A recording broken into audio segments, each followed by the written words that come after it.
L'espoir est mort.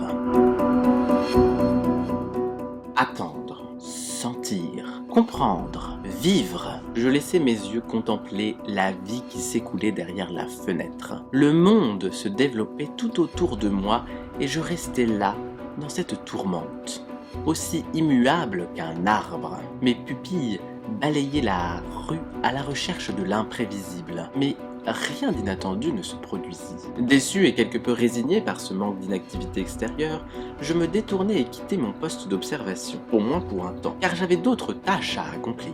Mon corps, par exemple, réclamait sa ration de carburant quotidienne. Je devais donc satisfaire son caprice. Je n'aimais pas cette enveloppe corporelle. Dès mes jeunes années d'ailleurs, j'en supportais mal l'étroitesse. Ce fut à un point tel que j'en faisais des crises de claustrophobie. Mais j'ai réussi à calmer cette angoisse depuis à force de patience et de temps. Un travail intérieur de longue haleine qu'il me faut sans cesse renouveler chaque jour de mon interminable vie. Je me cognai contre un meuble et me fis mal.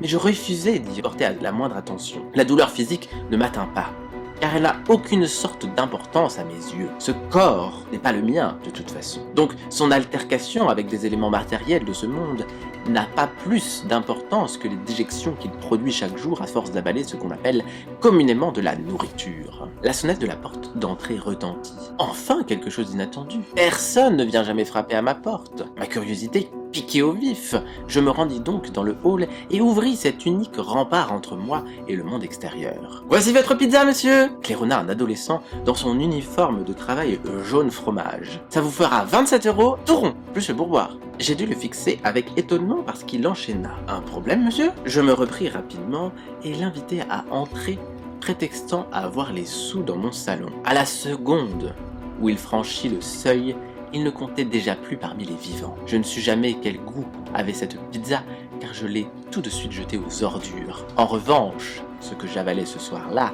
c'était le sang et surtout l'âme de ce jeune humain que la Providence avait directement envoyé à mon domicile. Parfois, je bénis Dieu d'être aussi indulgent avec moi et d'être aussi peu aimable avec ses âmes. À moins que celle-ci était un fardeau pour lui et qu'il devait s'en débarrasser rapidement. Et je ne pense pas que ça soit le diable qui me l'ait envoyé, pour la simple et bonne raison que le diable, c'est moi. Fin, et à la semaine prochaine.